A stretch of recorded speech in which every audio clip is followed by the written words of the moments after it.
경배하며 그의 길을 걷는 자마다 복이 있도다. 내 집 안방에 있는 내 아내는 결실한 포도나무 같으며 내 식탁에 둘러앉은 자식들은 어린 감람나무 같으리로다. 여호와를 경외하는 자는 이같이 복을 얻으리로다. 하나님은 영이시니 예배하는 자가 영과 진리로 예배할지니라. 아멘. 거룩하신 하나님, 오늘 우리에게 주의를 허락하여 주심을 감사드립니다. 하나님께서 베풀어 주실 은혜를 사모하는 마음으로 주께 나아가오니 오늘 우리의 예배를 받아 주옵소서. 특별히 가정의 달 그리고 어버이 주일을 맞아 한평생 자녀를 위해 헌신하신 부모님들에게도 하나님의 사랑과 위로를 허락하여 주옵소서.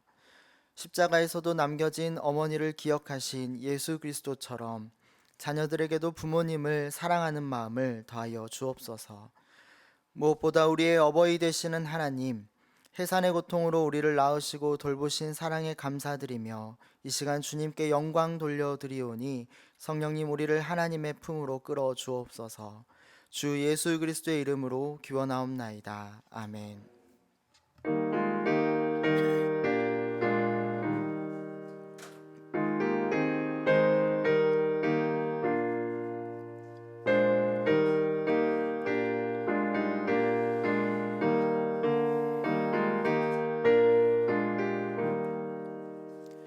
참 아름다워라 주님의 세계는 저 솔로몬의 옷보다 고운 백합화 주 찬송하는 듯 저 맑은 새소리 내 아버지의 지으신 솜씨 깊도다. 참 아름다워라 주님의 세계는 저 아침에와 저녁도 밤하늘 빛나면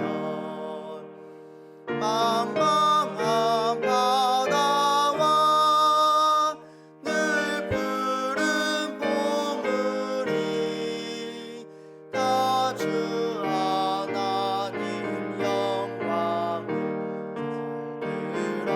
드러내도다.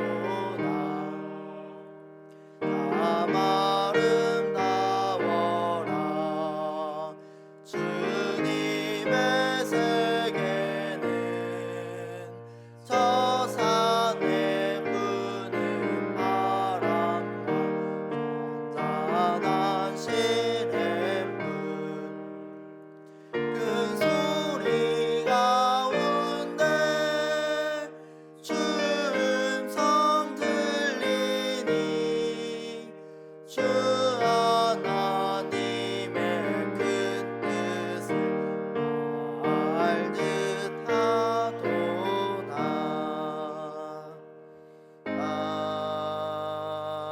아멘.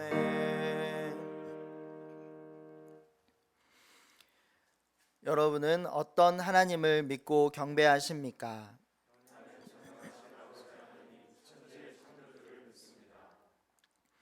여러분은 예수 그리스도를 어떻게 믿고 고백하십니까?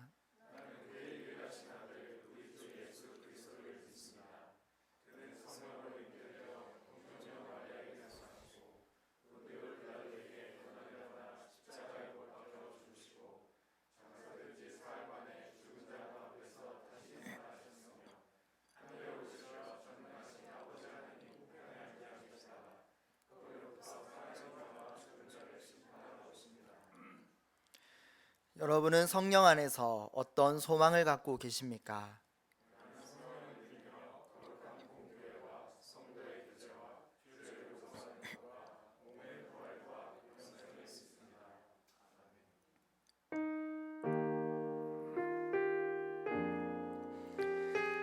이 시간 지난 한 주간의 삶을 돌아보며 하나님 앞에 회개의 기도를 드리겠습니다. 우리를 돌보시는 어버이 하나님의 사랑을 기억한다 하면서도 우리의 삶을 스스로 책임질 수 있는 것처럼 교만함으로 한 주를 살았음을 고백합니다. 자신을 낮추어 우리를 섬기는 그리스도를 본받아 우리도 이웃을 섬기겠노라 했지만 이웃의 아픔과 필요 앞에서 눈 감았고 나 자신의 만족을 추구하기에 바빴습니다. 애타는 마음으로 우리를 위하여 친히 간구하시는 성령님과 동행하겠노라 결단했지만 일상으로 돌아가서는 성령님의 외침에 귀를 닫고 하나님 외에 다른 것 앞에서 우리를 도와달라고 기웃거렸습니다. 우리 안에 하나님과 이웃을 향한 사랑은 말뿐이고 나 자신만을 향한 사랑밖에 없으니 주님, 우리를 어떻게 하면 좋습니까? 주님의 십자가 외에 의지할 것 없어 주께 나아갑니다. 우리를 긍휼히 여겨 주옵소서. 지금은 주님과 나만이 아는 은밀한 죄를 침묵으로 고백하겠습니다.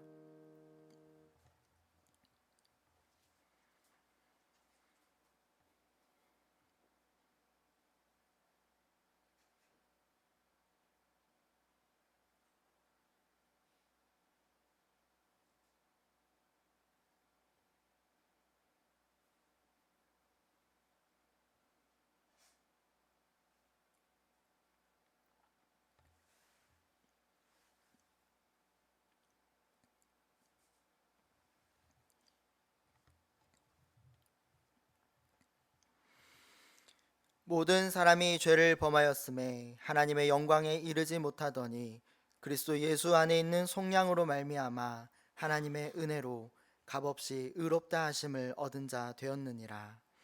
그러므로 이제 그리스도 예수 안에 있는 자에게는 결코 정죄함이 없느니라. 아멘.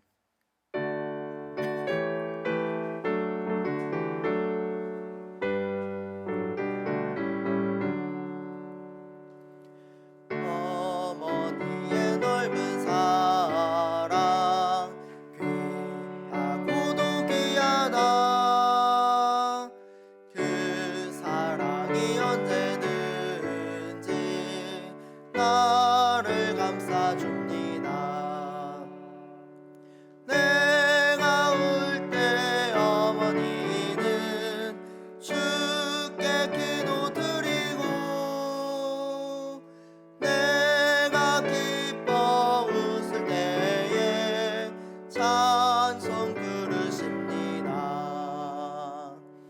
아침 저녁 읽으시던 어머니의 성경책 손때 남은 구걸마다 모습 본 듯합니다. 믿는 자는 누구든지 영생함을 얻으리. 들려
할렐루야.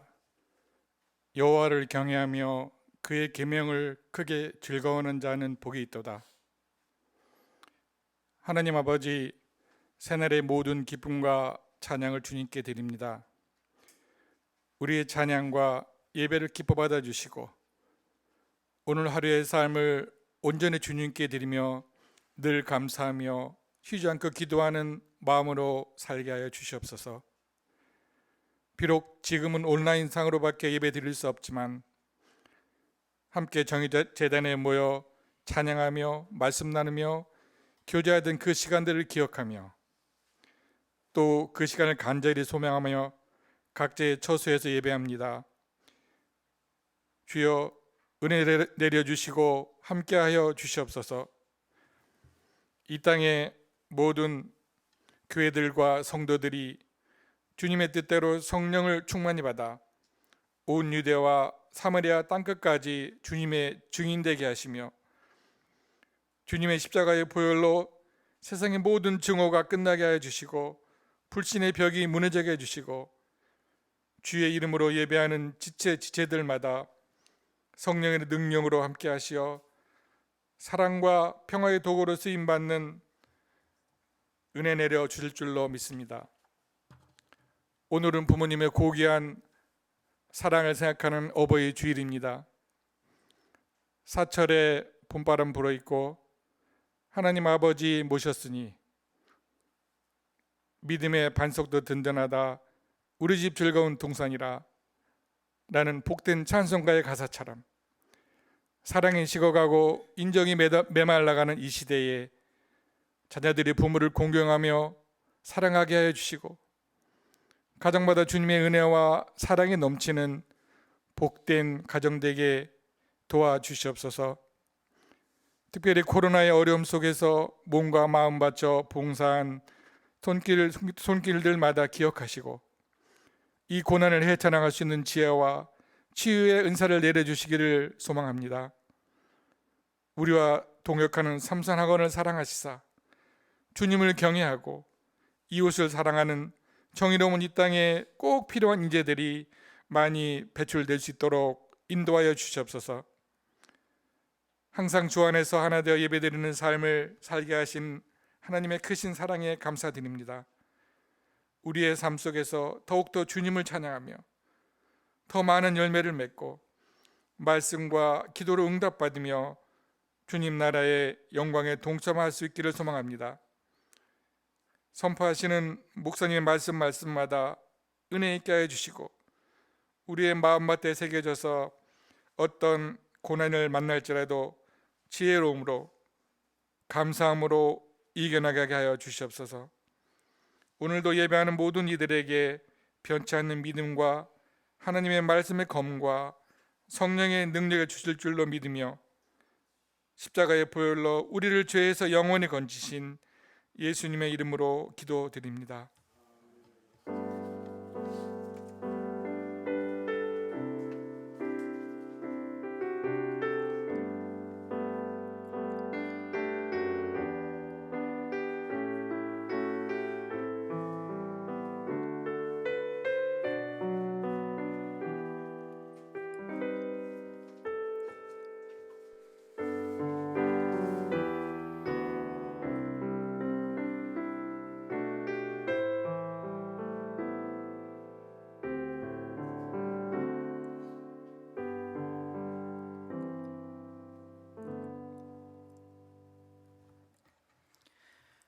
오늘 우리에게 주시는 하나님의 말씀은 구약 성경 창세기 39장 1절에서 3절, 19절에서 23절, 50장 20절, 그리고 사도행전 7장 9절에서 14절까지의 말씀입니다.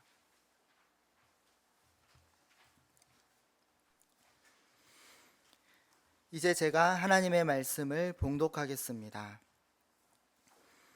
요셉이 이끌려 애굽에 내려가매 바로의 신하 춘위 대장 애굽 사람 보디발이 그를 그리로 데려간 이스마엘 사람의 손에서 요셉을 산이라. 여호와께서 요셉과 함께 하심으로 그가 형통한 자가 되어 그의 주인 애굽 사람의 집에 있으니 그의 주인이 여호와께서 그와 함께 하심을 보며 또 여호와께서 그의 범사에 형통하게 하심을 보았더라. 그의 주인이 자기 아내가 자기에게 이르기를 당신의 종이 내게 이같이 행하였다 하는 말을 듣고 심히 노한지라. 이에 요셉의 주인이 그를 잡아 옥에 가두니 그 옥은 왕의 죄수를 가두는 곳이었더라. 요셉이 옥에 갇혔으나 여호와께서 요셉과 함께 하시고 그에게 인자를 더하사 간수장에게 은혜를 받게 하심에 간수장이 옥중 죄수를 다 요셉의 손에 맡김으로 그 재반 사물을 요셉이 처리하고 간수장은 그의 손에 맡긴 것을 무엇이든지 살펴보지 아니하였으니 이는 여호와께서 요셉과 함께 하심이라. 여호와께서 그를 범사에 형통하게 하셨더라. 당신들은 나를 해하려 하였으나 하나님은 그것을 선으로 바꾸사 오늘과 같이 많은 백성의 생명을 구원하게 하시려 하셨나니 여러 조상이 요셉을 시기하여 애굽에 팔았더니 하나님이 그와 함께 계셔 그 모든 환난에서 건져내사 애굽 왕 바로 앞에서 은총과 지혜를 주심에 바로가 그를 애굽과 자기 온 집의 통치자로 세웠느니라. 그때 애굽과 가나안 온 땅에 흉년이 들어 큰 환난이 있을새 우리 조상들이 양식이 없는지라. 야곱이 애굽에 곡식이 있다는 말을 듣고 먼저 우리 조상들을 보내고 또 재차 보내매 요셉이 자기 형제들에게 알려지게 되고 또 요셉의 친족이 바로에게 드러나게 되니라. 요셉이 사람을 보내어 그의 아버지 야곱과 온 친족 75사람을 청하였더니 아멘.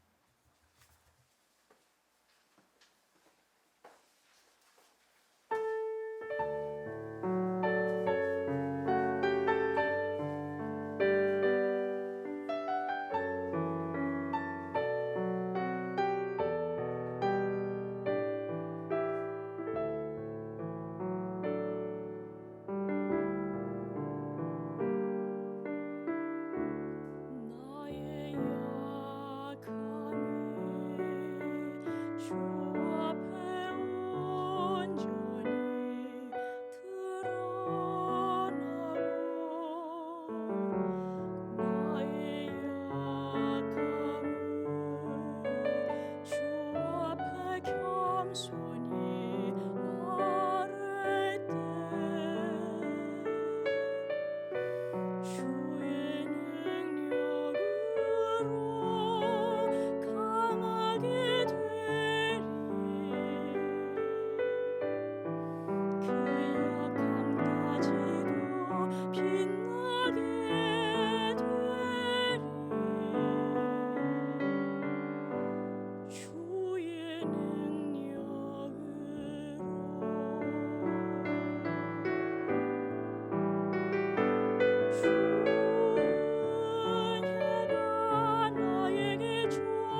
작가이자 시인인 정채복님의 시 한 편을 소개해 드리겠습니다. 제목은 엄마가 휴가를 나온다면입니다.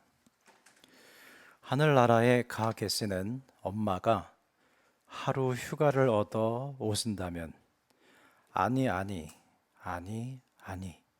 반나절 반 시간도 안 된다면 단 5분, 그래 단 5분만 온대도 나는 원이 없겠다. 얼른 엄마 품속에 들어가 엄마와 눈 맞춤을 하고 젖가슴을 만지고, 그리고 한 번만이라도 엄마 하고 소리내어 불러보고, 숨겨놓은 세상사 중 딱 한 가지 억울했던 그 일을 일러 바치고 엉엉 울겠다. 우리가 세상을 살아가노라면 때론 억울한 일을 겪기 마련인데요. 그래도 그런 일을 모두 다 일러 바칠 수 있는, 무조건 나를 지지해 주시는 부모님이 계시기만 하다면 다시금 훌훌 털고 일어나서 살아갈 힘을 얻게 되지 않을까 싶습니다. 여러분은 성서의 인물 중에 살아생전 억울한 일을 가장 많이 당한 사람으로 한 사람을 꼽으라면 누구를 추천하시겠습니까? 아마도 이 요셉을 생각하신 분들이 많이 있을 것 같습니다. 성서학자 피터 미스칼은 요셉의 인생을 이해하기 위해서는 그의 아버지 야곱의 인생과 비교해야 한다고 했는데요. 야곱의 인생과 요셉의 인생은 크게 세 단계로 정확히 일치합니다. 첫 번째로 야곱은 형 에서에게 미움을 받죠. 요셉 역시 이복 형들에게 미움을 받습니다. 두 번째로 그 결과 야곱도 요셉도 집을 떠나서 객지 생활을 하게 됩니다. 세 번째로는 둘 다 나중에 형제간에 다시 상봉하고 화해하게 되죠. 그러나 자세히 들여다보면 아버지 야곱과 아들 요셉의 인생은 사실 그 내용상 아주 다릅니다. 야곱의 경우에는 그 자신이 스스로 실수하고 잘못한 대가로 받은 고난이 많아요. 반면 요셉은요, 요셉 자신이 잘못한 것은 하나도 없고요, 시종일관 그의 주변 사람들의 잘못으로 인해서 고난을 당합니다. 요셉의 아버지 야곱은 요셉을 일방적으로 편애를 했습니다. 요셉이 원했던 게 아니에요. 그러자 이복 형제들은 요셉을 시기하고 미워했습니다. 그리고 결국 미디안 상인들에게 요셉을 팔아버리고 말았습니다. 요셉이 팔려간 보디발 장군의 집에서 그 보디발 장군의 아내가 이 요셉을 유혹하고 또 모함했고, 그래서 요셉은 감옥에 갇히고 말죠. 요셉은 감옥에서 술 맡은 관원장의 꿈 해석을 도와줍니다. 그러나 그는 복직된 후 요셉을 잊어버립니다. 요셉 이야기를 가만히 들여다보면요, 요셉의 인생은 능동태가 아닌 수동태로 묘사되고 있습니다. 요셉은 의도하지 않았지만 하나님의 꿈이 꾸어졌고요, 아버지에게 편애를 받았고요, 종으로 팔리었고요, 감옥에 갇혔고요, 나중에 풀려났고 애굽의 총리로 임명됩니다. 요셉의 인생은 줄곧 수동태입니다. 성도 여러분, 여러분의 인생은 지금까지 살아오는 동안 능동태로 흘러왔습니까? 아니면 요셉처럼 수동태로 흘러왔습니까? 야곱처럼 스스로 실수하고 잘못해서 당한 고난이 많습니까? 아니면 요셉처럼 주변 사람들의 잘못으로 인해서 받은 고난이 많으십니까? 요셉의 인생의 중요한 특징은요, 그의 이 잘잘못이란 잘못함과 못함인데요, 이 잘잘못과 상관없이 일어난 일이 대단히 많다는 것입니다. 요셉은 연달아 두 번의 꿈을 꿨는데요, 첫 번째 꿈은 형들과 요셉의 밭에서 곡식 단을 묶었습니다. 근데 요셉의 단이 일어나자 형들의 단이 요셉의 단을 둘러서서 절하는 꿈이었고요. 그리고 연이어 꾼 꿈이 해와 달과 11개의 별이 요셉에게 절하는 꿈이었습니다. 이 꿈의 의미는 아버지와 형들이 요셉에게 절하게 된다는 뜻입니다. 요셉이 뭔가 착한 일을 해서 이런 꿈을 꾼 겁니까? 그렇지 않습니다. 이 꿈은 요셉의 잘잘못과 관계없이 하나님의 꿈을 꾸게 된 것입니다. 요셉이 형들에 의해서 미디안의 종으로 팔려가게 된 것은 요셉이 뭔가 잘못했기 때문에 팔려간 것일까요? 아닙니다. 그는 아버지의 편애를 받고 또 철없이 꿈 이야기를 하긴 했지만 그것이 이방에 팔려갈 정도로 잘못한 것은 아니었습니다. 요셉은 보디발 장군의 집에서 충성스럽게 섬긴 결과 이 보디발 장군에게 신임을 얻었지만 보디발의 아내의 유혹과 모함을 받아서 감옥에 갇히게 되는데요. 요셉이 잘못해서 감옥에 갇힌 겁니까? 그렇지 않습니다. 요셉은 잘못 없이 감옥에 갇혔습니다. 요셉이 감옥에서 술 맡은 관원장의 꿈을 해석해주고 이렇게 얘기합니다. 당신이 잘 되시거든 나를 생각하고 내게 은혜를 베풀어서 내 사정을 바로에게 아뢰어 이 집에서 나를 건져주소서. 나는 히브리 땅에서 끌려온 자요 옥에 갇힐 일은 행하지 아니하였나이다. 그런데 술 맡은 관원장은 복직된 이후 무려 2년간 요셉을 잊어버립니다. 요셉이 뭔가 잘못했기 때문에 잊혀진 것입니까? 그렇지 않습니다. 요셉은 그저 술 맡은 관원장을 도와주었을 뿐입니다. 우리가 통상적으로 생각하는 인과응보의 논리에 의하면 착한 일을 하면 복을 받고 나쁜 짓을 하면 벌을 받아야 하는 것 아닙니까? 그런데 요셉은 가만히 있다가 하나님의 꿈을 꿨고요. 좋은 일을 했음에도 불구하고 도리어 곤경에 지속적으로 처했습니다. 그러면 여러분, 이처럼 시종일관 잘잘못과 전혀 상관없는 결과를 맛보며 살아온 인생은 어떤 영성을 형성하게 될까요? 둘 중 하나입니다. 첫 번째로는 아무렇게나 막 사는 영성을 형성할 수 있습니다. 왜냐하면 좋은 일을 했는데 팔려가고 감옥에 가고 잊혀졌잖아요. 아무리 착하게 살아도 결국 망하는 인생이라면 이 자포자기가 되는 겁니다. 좋은 사람이 되려고 착한 일을 할 의욕을 상실하게 되는 것이죠. 반대로 잘잘못과 관계없이 하나님께 신실한 인생이 될 수도 있습니다. 욥기 1장에 보면 하나님께서 욥을 자랑하세요. 욥을 좀 봐라. 이렇게 온전하고 정직하고 악에서 떠난 자가 없다. 그러자 사탄이 뭐라고 하냐면 하나님, 욥이 까닭 없이 그럴 리가 있습니까? 하나님이 욥에게 복을 주어서 그런 거 아닙니까? 다 걷어가 보십시오. 그래도 욥이 여전히 하나님께 신실한가 보시죠. 성도 여러분, 우리는 하나님을 왜 믿습니까? 까닭 없이 하나님을 믿습니까? 아니면 뭔가 까닭이 있어서 하나님을 믿습니까? 우리는 솔직히 말해서 하나님을 믿는 이유가 있습니다. 아주 정직하게 말하면 복받고 잘 살기 위해서 하나님을 믿는 마음이 우리 안에 있지 않습니까? 우리의 기도들을 들여다보면요, 자식 기도가 그렇게 많을 수 없습니다. 자식이 잘 되라고 하나님을 믿는 마음, 우리 안에 상당 부분 차지하고 있습니다. 우리는 복받기 위해서 하나님께 잘하는 것도 있고요, 혹 벌 받을까 두려워서 나쁜 일을 하지 않는 것도 있습니다. 그런데 요셉은요, 잘잘못과 관계없이 지속적으로 고난을 당한 결과 이런 잘함과 잘못함을 넘어서서 하나님께 신실한 사람이 됩니다. 그는 아무리 선하게 살아봤자 상황이 나아지지 않는다고 해서 막 살지 않았습니다. 물론 복을 받기 위한 목적으로 착한 일을 하지도 않았습니다. 무슨 일이 있든지 그는 시종일관 잘잘못과 관계없이 그저 하나님 앞에 신실한 사람이 됩니다. 이게 바로 요셉의 영성입니다. 지금 코로나19로 인해서 우리 고난 가운데 계신 성도님들이 많이 계신 줄 압니다. 우리 교구 목사님들께서 전화 신방을 하시면서 성도님들의 기도 제목을 다 적으세요. 그리고 저한테 줍니다. 저한테 주시면 제가 그걸 다 읽으면서 중보하고 성도님들의 상황이 어떤지 감안해서 설교 말씀을 준비하기도 하는데요. 코로나19는 우리의 잘잘못 때문에 발생한 일이 아닙니다. 우리의 잘하고 못함과 관계없이 닥친 어려움이죠.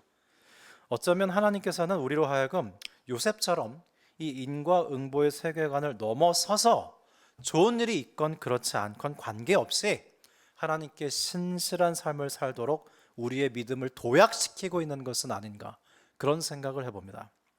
그런데 오늘 본문에 매우 신비로운 구절이 있습니다. 그것은 다름 아닌 하나님께서 요셉과 함께 하심으로 그가 형통한 사람이 되었다는 말씀입니다. 창세기 39장의 처음과 마지막에 하나님께서 요셉과 함께 하심으로 그가 형통한 자가 되었다, 이 구절로 감싸여 있고요.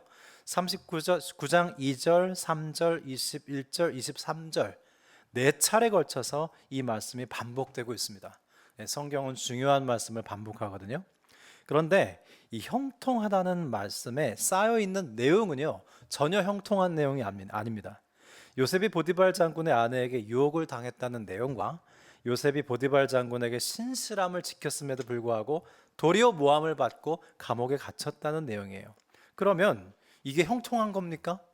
형통한 것이 그럼 대관절 무슨 뜻을 의미하는 것일까요? 성경에서 형통하다는 것은 그저 모든 것이 순조롭게 되어간다는 뜻이 아닙니다. 외적 환경과 관계없이 하나님의 현존 안에서 살아갈 때 사용되는 말이 바로 형통입니다. 요셉은 하나님의 현존 속에서 살아가는 사람이었습니다. 그래서 보디발 장군의 아내가 유혹할 때 그는 이렇게 얘기하죠. 39장 9절 하반절입니다. 내가 어찌 이 큰 악을 행하여 하나님께 죄를 지으리까 그랬어요. 내가 보디발 장군에게 죄를 지으면 안 됩니다가 아니라 어찌 하나님께 죄를 지으리까 라고 얘기했습니다. 이처럼 형통함이란 하나님의 임재 안에 살아가면서 악을 행치 않는 것을 형통함이라고 합니다. 두 번째로 잠언 3장 5절에서 6절에 보면 너는 마음을 다하여 여호와를 신뢰하고 내 명철을 의지하지 말라. 너는 범사의 그를 인정하라. 그리하면 내 길을 지도하시리라 그랬습니다. 범사의 그를 인정하라를 영어 성경으로 보면 하나님께서 너의 가는 길을 리드해 가시도록 해라. 그러면 하나님께서 너의 가는 길을 곧게 할 것이다. 클리어하게, 명료하게 해주실 것이다. 그런 뜻입니다. 즉 형통함이란 모든 일에 하나님께서 이끌어 가시도록 함으로 인해서 인생길이 곧아지고 명료해지는 것입니다. 여기서 우리는 여호와께서 요셉과 함께 하심으로라는 말의 이면에 요셉 또한 하나님과 함께 함으로라는 말씀이 동반되고 있음을 알 수 있습니다. 그래서 저는 성도님들을 중보할 때 이 기도를 잊지 않는데요. 하나님 아버지 함께 해주십시오. 이 기도를 잊지 않아요. 보통 성도님들은 그냥 그런가 보다라고 들으시는데 저는 굉장히 힘있게 하는 기도입니다. 하나님 함께 해주십시오. 가정에 신방했을 때도 이 가정에 하나님께서 함께 해주십시오. 자녀가 군대에 갈 때도 하나님께서 함께 해주십시오. 또 출산을 앞둔 분들에게도 하나님께서 함께 해주십시오. 이렇게 꼭 중보하곤 합니다. 왜냐하면 하나님께서 함께 하시면 형통함을 입기 때문입니다. 여러분도 한번 이렇게 기도해 보시기 바랍니다. 요셉이 사람들과 대화하는 대목을 자세히 살펴보면요, 이 요셉이요 하나님에 대해서 자주 이야기를 합니다. 상대방이 하나님을 믿는 사람이든 아니든 간에 하나님 이야기를 아주 즐겨하는 것을 볼 수 있습니다. 요셉이 감옥에 갇혔을 때 술 맡은 관원장과 떡 맡은 관원장이 꿈을 꾸고 우리에게 꿈 해석할 자가 없다고 한탄하자 요셉이 이렇게 얘기해요. 해석은 하나님께 있지 않습니까? 청하건대 내게 이르소서 그랬고요.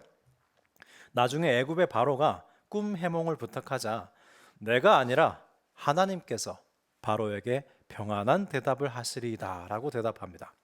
아버지 야곱이 나중에 애굽으로 올라왔을 때 요셉은 자신의 아들들을 소개하면서 이렇게 얘기하죠. 얘들은 하나님께서 제게 주신 아이들입니다. 이렇게 요셉은 모든 면에서 하나님과 함께 하심을 뚜렷이 인식했을 뿐만 아니라 관계하는 모든 사람에게도 이 하나님을 증거하는 사람이었습니다. 그런데요, 하나님께서 요셉을 형통케 하시는 과정에서 준비시킨 것이 있었습니다. 그냥 하나님이 맹목적으로 형통케 하신 건 아니었어요. 미국이나 중국 사람들이요, 우리나라에 와서 깜짝 놀라는 일이 몇 가지 있는데요. 그중 하나가 뭐냐면 일기예보를 듣다가 깜짝 놀라는 일이 있다고 합니다. 우리나라 사람들은 이 기상캐스터의 이 말에 대해서 놀라지 않아요. 그게 뭐냐면 내일은 전국에 비가 오겠습니다. 이 말을 들은 우리는 별로 놀라지 않습니다. 그런데요, 땅덩어리가 크지 않잖아요. 우리는 전국에 비가 내리는 게 이상하지 않습니다. 그런데 미국 사람들이나 중국 사람들이 전국에 비가 내린다는 말을 들으면 대단히 놀란다고 그래요. 왜냐하면 미국 대륙이나 중국 대륙에서 전국에 비가 내리면 그건 대재앙이거든요. 그리고 대륙 전체에 눈이 내리겠습니다. 전국에 눈이 내릴 겁니다. 라고 하면 그건 빙하기가 온 겁니다. 하나님께서 요셉을 가나안 시골의 조그만 집에서 대제국 애굽으로 부르시고 보디발 장군의 가정에 총무를 맡기시고 왕의 정치범을 가두는 감옥의 간수장이 되게 하셨던 것은 단순히 그의 길을 곧게 해주시고 명료하게 해주시기 위한 것 이상으로 요셉의 스케일을 아주 넓혀주신 겁니다. 왜지요? 나중에 이 궁극적으로 요셉으로 하여금 만민의 생명을 얻게 하기 위함이에요. 그의 생각과 마음의 폭이 넓어져야 했습니다. 그래서 하나님께서 요셉을 형통하게 하실 때 그냥 형통하게 하시는 것이 아니에요.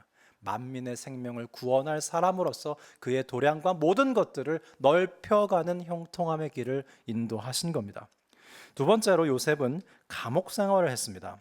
여러분, 감옥은 참 고독한 곳입니다. 그런데요, 이 고독의 영성이 뭔지 아십니까? 고독은 외로움과 다릅니다. 외로움은 loneliness고요. 그냥 쓸쓸한 거죠. 근데 고독은 solitude예요. 고독은요, 나와 비슷한 처지에 있는 사람과 연대하게 됩니다.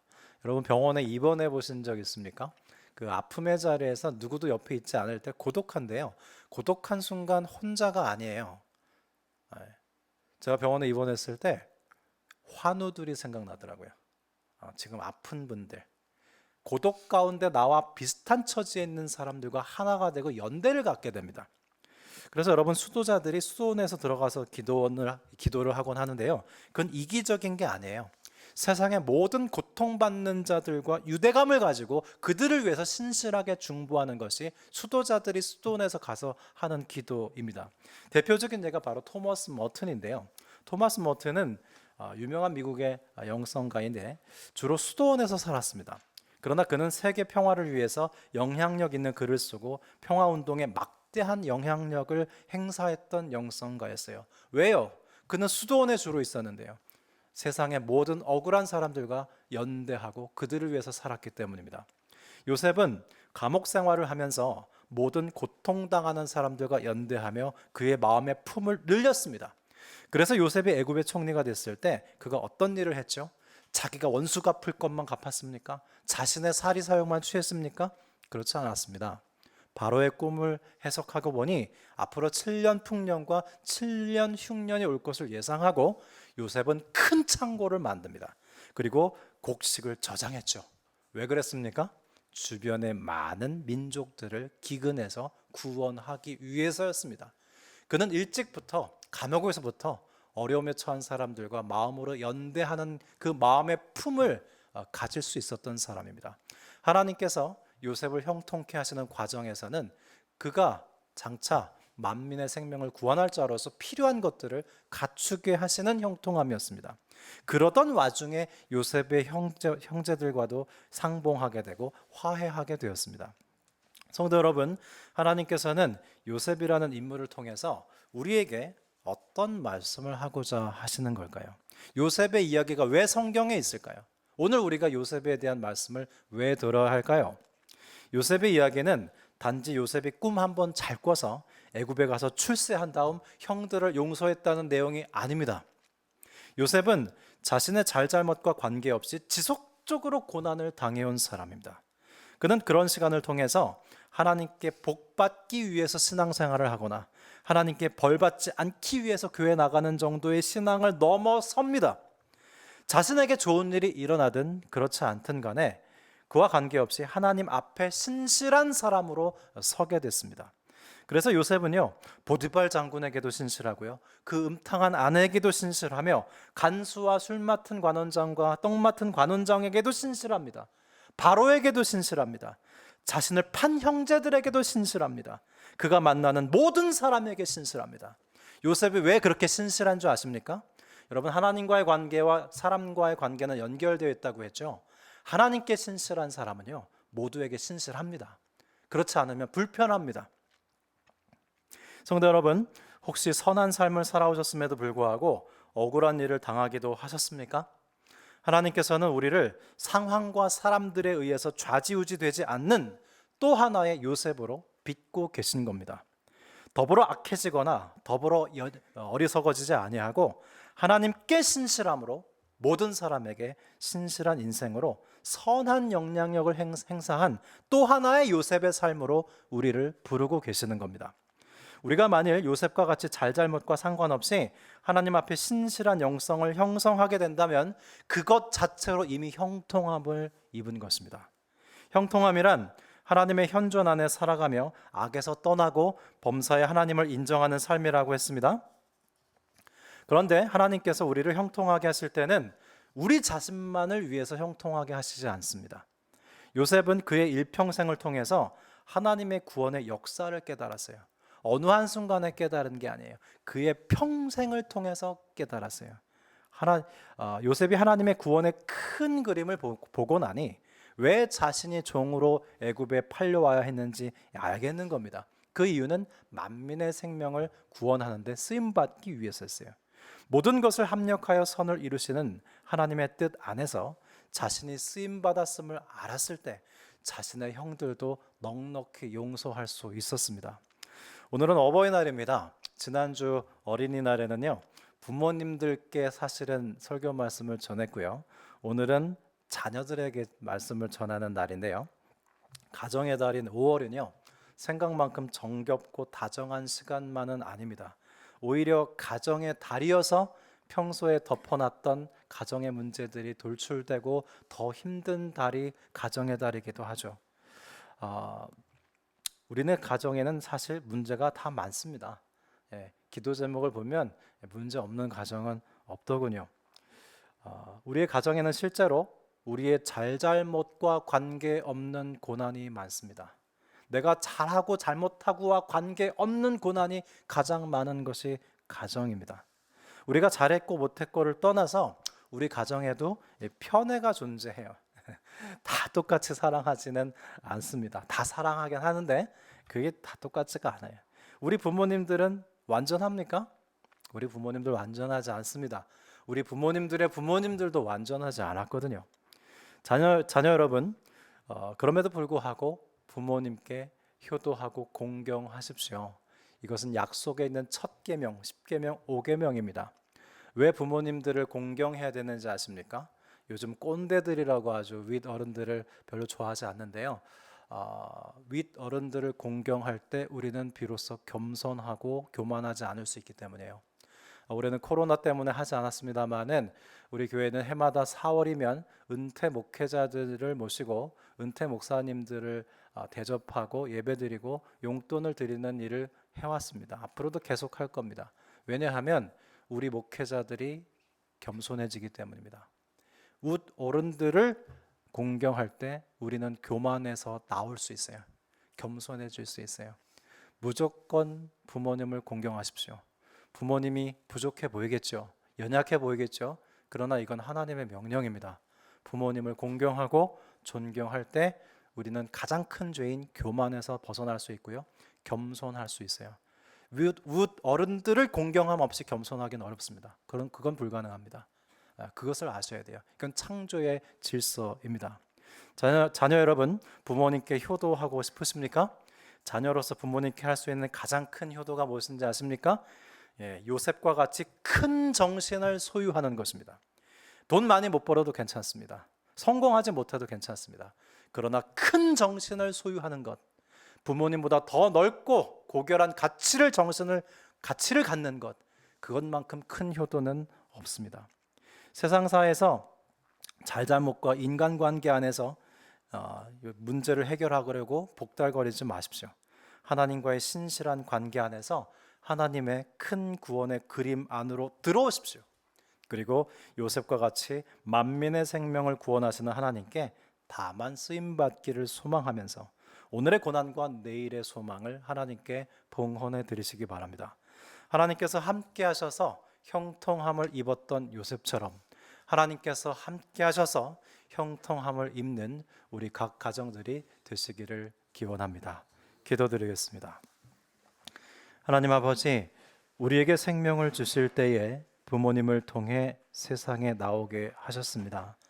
요셉이 불완전한 부모와 형제들의 틈 속에서 잘잘못과 관계없이 고난을 당한 것처럼 우리의 각 가정에도 잘잘못을 가릴 수 없는 어려움과 고통과 고난이 있음을 고백합니다. 우리는 가족들을 사랑하기도 하지만 사랑하는 만큼 미워하기도 합니다. 자비하신 주님, 요셉과 함께 하시고 형통케 하신 것처럼 우리와 함께 해주시고 형통케 하셔서 하나님의 큰 구원의 역사 안에 귀히 쓰임받으며 사랑하는 부모님들에게 최상의 효도를 드릴 수 있도록 도와주옵소서. 부모님들의 인생의 말년에 하나님의 영광을 보게 하여 주시고 요셉의 가정에 평화를 내려주신 것 같이 우리 성도님들의 각 가정에도 평화를 내려 주옵소서. 우리와 함께 하시고 형통케 하시는 주 예수 그리스도의 이름으로 기도드립니다. 아멘.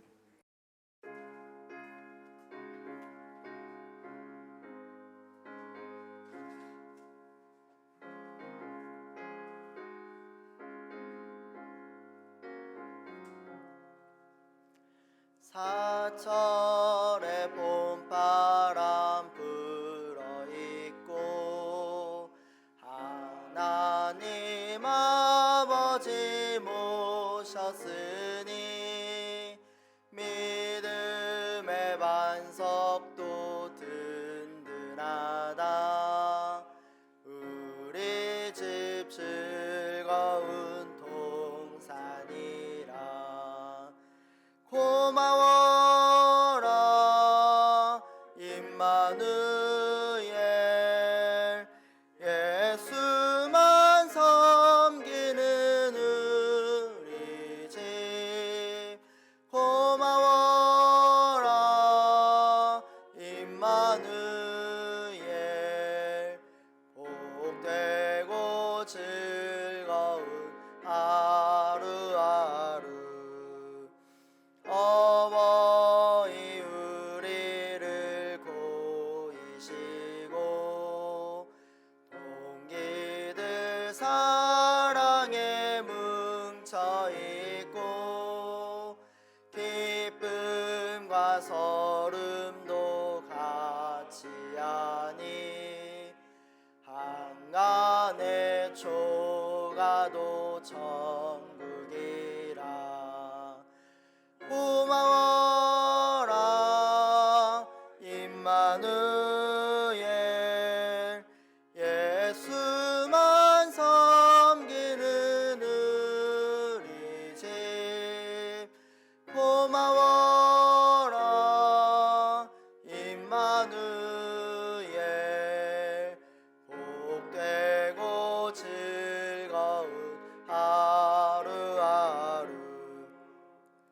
아침과 저녁에 수고하여 다 같이 일하는 온 식구가 한 상에 둘러서 먹고 마셔. 여기가 우리의 낙원이라. 고마워라 임마누엘. 예수만 섬기는 우리 집. 고마워라 임마누엘. 복되고 즐거운 하루하루.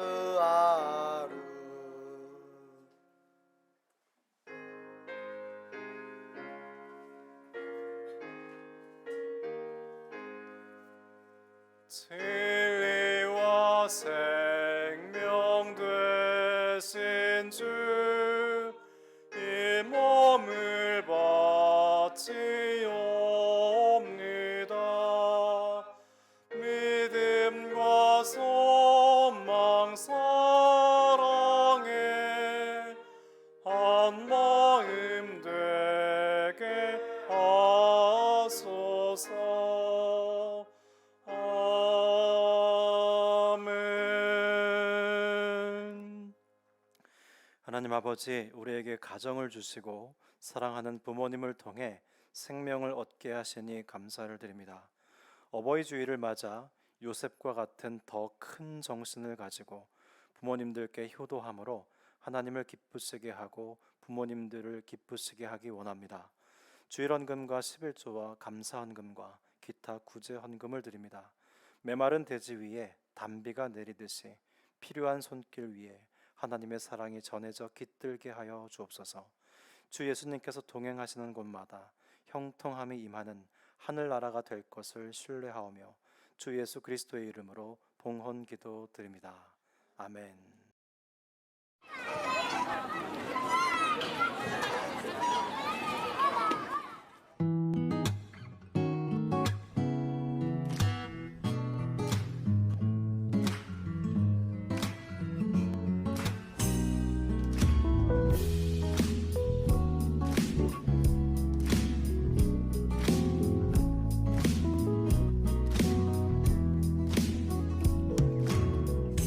하나님의 사랑이 아빠의 삶 가운데 가득하기를 축복합니다. 하나님의 은혜가 엄마 가운데 가득하길 기도합니다. 하나님의 사랑이 아빠의 삶 가운데 가득하기를 축복합니다. 하나님의 은혜가 엄마 가운데 가득하길 기도합니다. 아빠! 엄마! 낳아주시고 길러주셔서 사랑해주셔서 감사합니다. 엄마, 아빠 사랑해요. 하나님의 사랑이 당신의 삶 가운데 가득하기를 축복합니다. 하나님의 은혜가 우리 가운데 가득하길 기도합니다. 가득하길 기도합니다. 가득하길 기도합니다. 엄마, 아빠 사랑해요. 엄마, 아빠 사랑해요. 엄마, 아빠 사랑해요. 엄마, 아빠 사랑해요. 엄마, 아빠 사랑합니다. 엄마, 아빠 사랑해요.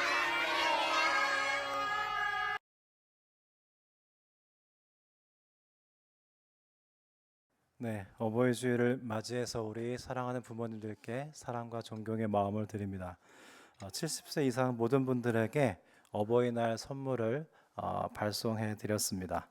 저항력이 높아지시도록 비타민 C와 또 카네이션과 사랑의 편지를 보내드렸는데요. 아직 도착 안 하신 분들도 있을 텐데 곧 다음 주 중에 도착이 다 완료될 거라고 예상합니다. 지금 이 영상을 보니까 더 빨리 모이고 싶은데요. 아직까지 우리는 삼산학원을 존중하고 또 삼산학원을 좀 뒤따라가는 결정을 하려고 합니다. 학교에서 지금 많이 조심스러우신 것 같아요. 그래서 고3이 이번 주에 등교하고 그 다음에 고2가 등교하는데요. 그렇게 아이들이 등교하는 것을 보고 나서 안심이 되면 이제 우리가 들어갈 수 있을 것 같습니다. 17일을 예상을 했습니다만은 그보다 한 주 정도 늦어지지 않을까 싶고요. 보다 확실해지면 알려드리도록 하겠습니다. 깊은 뜻 5월호 6월호가 발간이 됐습니다. 원하시는 분은 정의마루 1층에 오시면 언제든지 수령이 가능하겠습니다. 세례 입교 광고인데요. 세례 입교는 마감이 됐고요. 유아 세례는 오늘까지 신청을 받습니다. 신청은 교회 사무실에 하시면 되겠습니다. 찬송가 438장을 함께 부르도록 하겠습니다.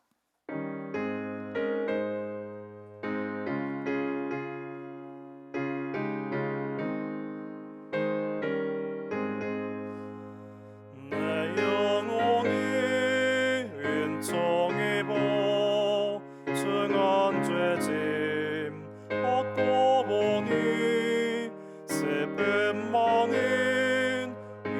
세상도 천국으로 오도다. 할렐루야 찬양하세. 내 모든 죄 사함받고 주 예수 동행하니 그 어디나 오늘날아 주의 얼굴 뵙기 전에 멀리 뵈던 오늘날아 내 맘속에 이루어지니 날로 날로 가깝도다.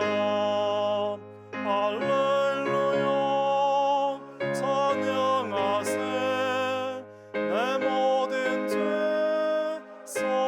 사함받고 주 예수와 동행하니 그 어디나 오늘날아 높은 산이 거친 들이 주막이나 궁궐이나 내 주 예수 모신 곳이 그 어디나 오늘날아. 할렐루야 찬양하세. 내 모든 죄 사함받고 주 예수와 동행하니 그 어디나 오늘날아. 우리를 구원하신 주 예수 그리스도의 은혜와 아버지 하나님의 아들을 주신 극진하신 사랑하심과 성령님과의 깊고도 친밀한 교제와 사귐이 하나님께서 함께 하심으로 형통함을 입고 인생의 잘잘못과 관계없이 하나님 앞에 신실함으로 서서 하나님의 영광을 보기 원하는 모든 정의 성도님들 머리 위에와 예배의 처소를 섬기는 삼산학원과 하나님의 큰 구원의 역사에 쓰임받는 이 나라 이 민족의 역사와 미래 위에 이제로부터 영원히 함께하여 주시기를 간절히 축원하옵나이다. 아멘.